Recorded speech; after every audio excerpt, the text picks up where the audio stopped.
Hello everyone, नमस्कार। हमारे YouTube channel में आपका हार्दिक स्वागत है। दोस्तों, पंचांग के अनुसार जीवित पुत्रिका या जितिया व्रत अश्विन मास के कृष्ण पक्ष की अष्टमी तिथि को रखा जाता है और इस व्रत का पारण नवमी को किया जाता है, नवमी तिथि को किया जाता है। छठ व्रत की तरह यह व्रत भी 3 दिन तक चलता है। जितिया व्रत विशेषकर संतान की प्राप्ति के लिए या संतान की दीर्घायु के लिए और उनके सुखमय जीवन के लिए माताओं द्वारा ये व्रत रखा जाता है। इस व्रत में छठ की तरह नहाई खाई की परंपरा होती है। तो आज हम जानेंगे साल 2021 के जीवित पुत्रिका या जितिया व्रत का शुभ मुहूर्त क्या है, पूजा विधि और इस व्रत के नियम, नहाई खाई की तिथि और इस व्रत को कैसे किया जाता है, इस बारे में हम आज बात करेंगे। तो वीडियो शुरू करने से पहले दोस्तों, आपसे एक खास बात, अगर आप इस चैनल पर नए आए हैं और पहली बार आए हैं तो इस चैनल को सब्सक्राइब कर दीजिए और बेल आइकन बटन प्रेस कर दीजिए ताकि आने वाली वीडियो देख सकेंगे आप सबसे पहले। और जिन्होंने ये चैनल सब्सक्राइब कर दिया है उनका दिल से आभार, बहुत बहुत धन्यवाद दोस्तों। इसी तरह इस चैनल को अपना प्यार देते रहिएगा और वीडियो को अंत तक ज़रूर देखिएगा ताकि कोई भी जानकारी छूट न जाए, क्योंकि दोस्तों आधी अधूरी जानकारी से पूरा लाभ नहीं मिलता है। इसलिए हमारे साथ अंत तक बने रहिएगा। तो आइए शुरू करते हैं। दोस्तों, हिंदू धर्म में कई त्यौहार बेहद धूमधाम से मनाए जाते हैं और इन्हीं त्योहारों में से एक है जितिया पर्व। ये प्रत्येक वर्ष के अश्विन मास के कृष्ण पक्ष की अष्टमी को किया जाता है। अष्टमी को जितिया व्रत रखा जाता है। हर साल सुहागिन स्त्रियां ये व्रत रखती हैं और संतान के हित की प्रार्थना करती हैं। ऐसा माना जाता है कि जितिया व्रत करने से संतान की लंबी उम्र होती है। इस व्रत को जीवित पुत्रिका और जितिया व्रत भी कहते हैं। इस साल 28 से 30 सितंबर तक ये पर्व मनाया जाएगा।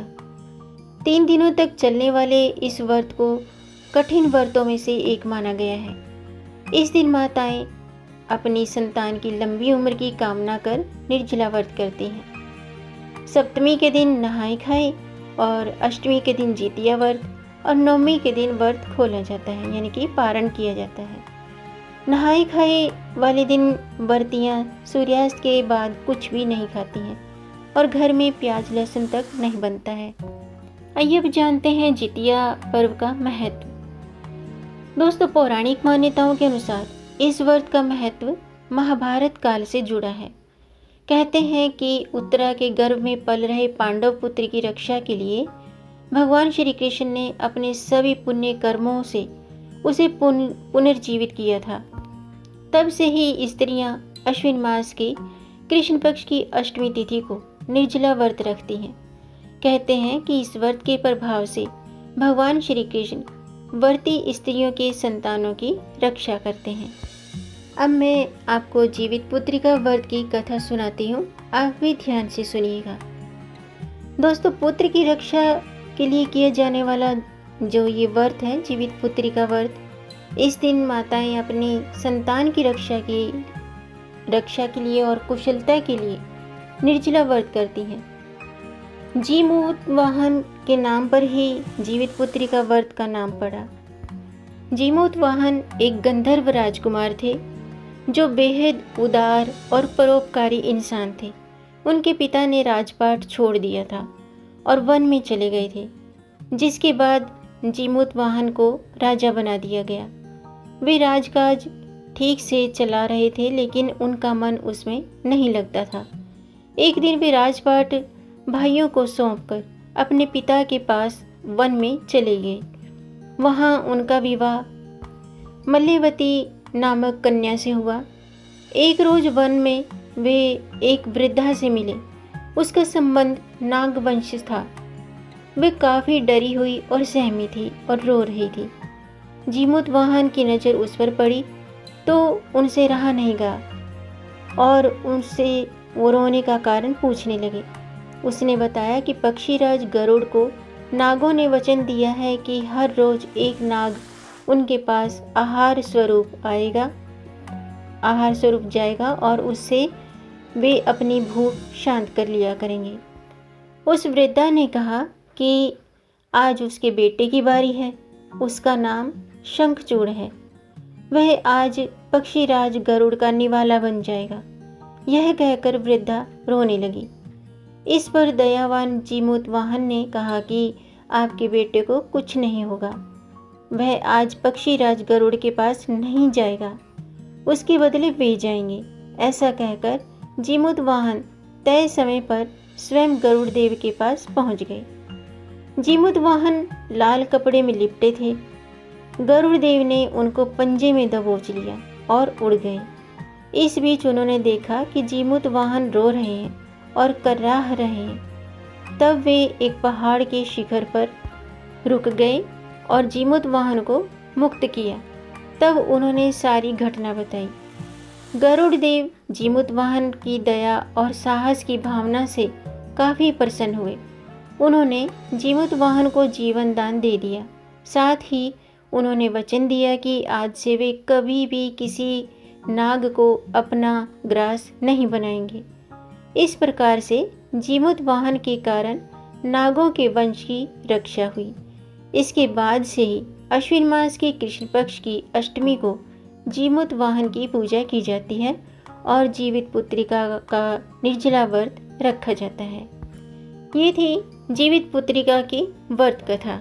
आइए अब जानते हैं कि जीवित पुत्रिका व्रत का शुभ मुहूर्त क्या है। साल 2021 में जीवित पुत्रिका का व्रत 29 सितंबर बुधवार को रखा जाएगा। यह पर्व 3 दिनों का होता है, जो कि 28 सितंबर से 30 सितंबर तक मनाया जाएगा। अष्टमी तिथि शुरू होगी 28 सितंबर शाम के 6:16 पर। अष्टमी तिथि समाप्त होगी 29 सितंबर रात्रि के 8:29 पर। 28 तारीख को नहाई खाई, 29 तारीख को निर्जला व्रत और 30 तारीख को व्रत का पारण किया जाएगा। और नहाई खाई की तिथि होगी 29 सितंबर।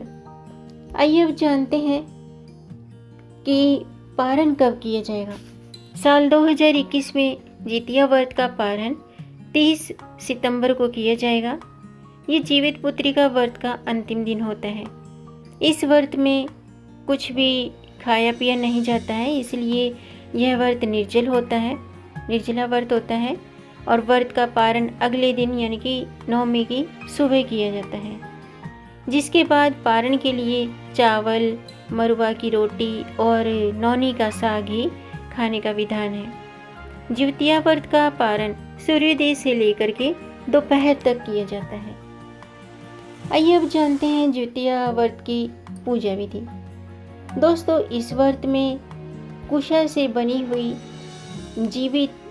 जीमूतवाहन की प्रतिमा की पूजा की जाती है, जो कि महिलाएं इस व्रत को करती हैं महिलाएं, उन्हें जितिया व्रत के दिन नित्य कर्म से स्नान आदि से निवृत्त होने के बाद शुद्ध वस्त्र, साफ वस्त्र धारण करके पूजा स्थल पर सूर्य नारायण और जीमूतवाहन की प्रतिमा को स्नान कराकर स्थापित करना चाहिए।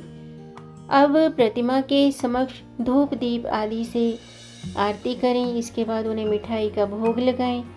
इस व्रत में माताएं सप्तमी तिथि को यानी कि नहाई खाए और सूर्यास्त की पहले खाना और जल ग्रहण करके व्रत की शुरुआत करती हैं और अष्टमी तिथि को पूरे दिन निर्जला व्रत रखते हैं।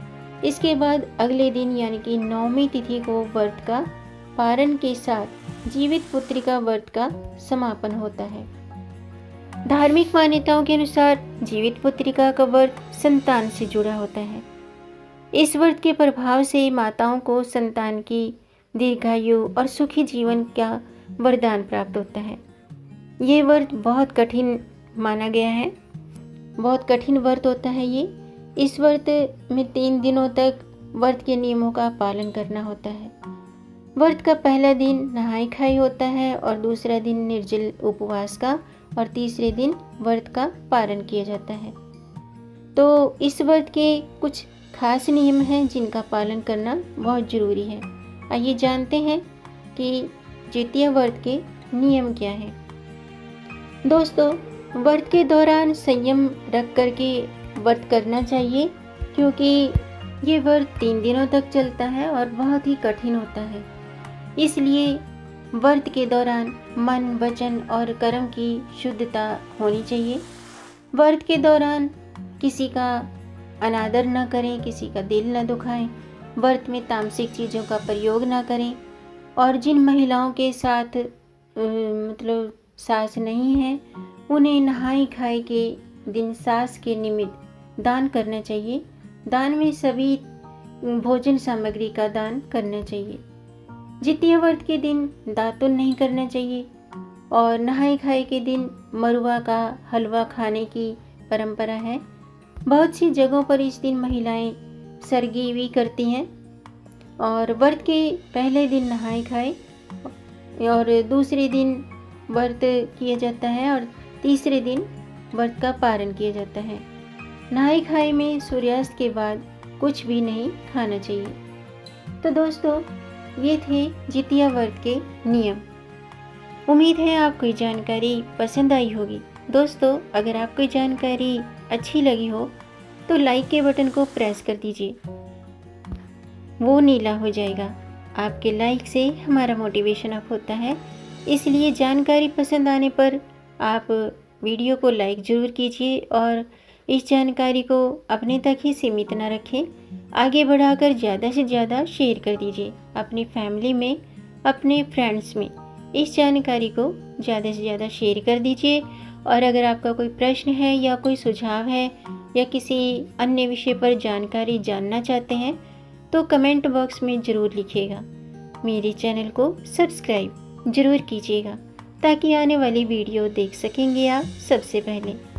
और वीडियो को अंत तक देखने के लिए दोस्तों आपका बहुत बहुत धन्यवाद। मिलेंगे नई जानकारी के साथ, तब तक आप खुश रहें, स्वस्थ रहें, अपना ख्याल रखें और अपनों का भी ख्याल रखिएगा। जय श्री हरि, हर हर महादेव।